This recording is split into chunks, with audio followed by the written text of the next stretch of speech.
श्री कृष्ण को क्यों जाना? पड्डीढा द्वारका द्वारकाधीश मंदिर गुजरात के जामनगर जिले में गोमती नदी के तट पर द्वारका शहर में स्थित है।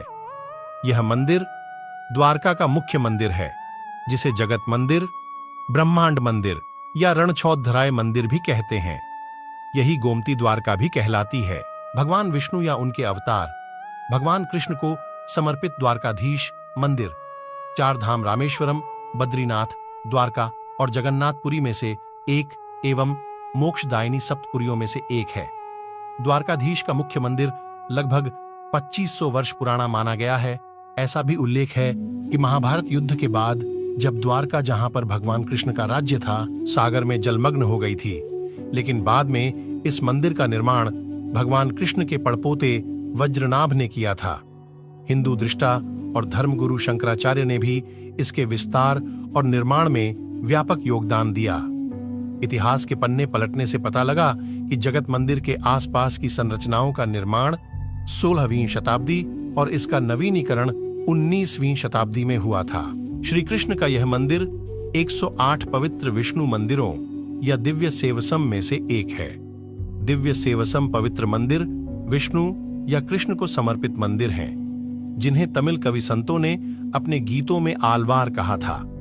द्वारका के उद्भव के बारे में धर्म ग्रंथों में लिखा है कि श्री कृष्ण ने मथुरा के घोर अत्याचारी राजा कंस का वध कर दिया, जिससे कुपित होकर कंस के ससुर मगधपति जरासंध ने कृष्ण का कुलनाश करने की ठान ली थी। वह मथुरा पर बार बार आक्रमण करता रहा। अंततः लोगों की सुरक्षा को ध्यान में रखते हुए श्री कृष्ण ने मथुरा छोड़ने का निर्णय लिया। भगवान श्री कृष्ण ने द्वारकापुरी की स्थापना का निर्देश विश्वकर्मा को दिया। विश्वकर्मा ने एक ही रात में इस भव्य नगरी का निर्माण कर दिया। अपने समस्त बंधुओं के साथ श्री कृष्ण द्वारका आकर निवास करने लगे। द्वारका को शास्त्रों में कुशस्थली भी कहा गया है। ऐसी मान्यता है कि सतयुग में महाराजा रैवत ने समुद्र के मध्य की भूमि पर कुश बिछाकर कई यज्ञ किए थे। यहाँ कुश नाम का ही एक दानव, जिसने बहुत उपद्रव फैला रखा था। ब्रह्मा जी के अनेक प्रयासों के बाद भी जब वह दानव नहीं मरा, तो त्रिविक्रम भगवान ने उसे भूमि में गाड़कर उसके ऊपर उसी के आराध्य देव कुशेश्वर की लिंग मूर्ति स्थापित कर दी। दैत्य द्वारा प्रार्थना करने पर भगवान ने उसे वरदान दिया कि द्वारका आने वाला जो व्यक्ति कुशेश्वर के दर्शन नहीं करेगा, उसका आधा पुण्य उस दैत्य को मिलेगा।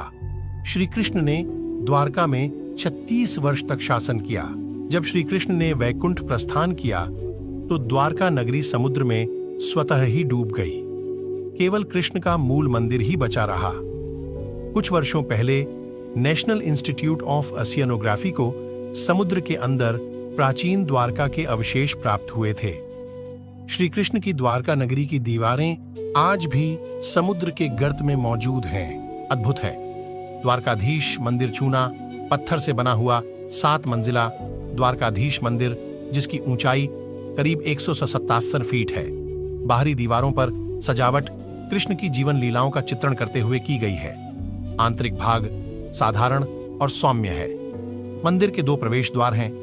जो दक्षिण में है उसे स्वर्ग द्वार कहा जाता है। तीर्थयात्री आमतौर पर इसी द्वार के माध्यम से मंदिर में प्रवेश करते हैं। उत्तर की तरफ जो द्वार है उसे मोक्ष द्वार कहा जाता है।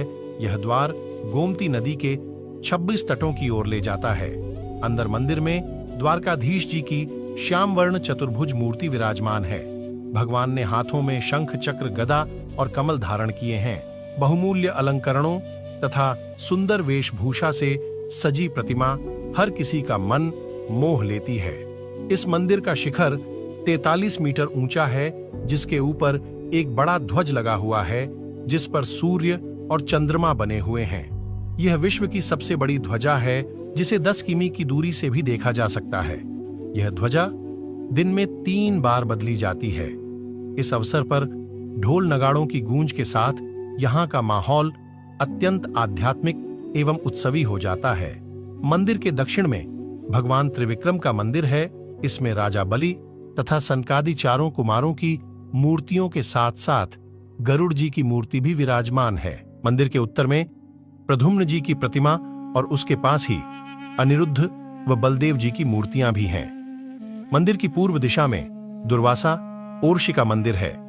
मंदिर के पूर्वी घेरे के भीतर ही मंदिर का भंडार है और उसके दक्षिण में जगत गुरु शंकराचार्य का शारदा मठ है। उत्तरी मोक्ष द्वार के निकट कुशेश्वर शिव मंदिर है। यहाँ के दर्शन किए बिना यात्रा अधूरी मानी जाती है।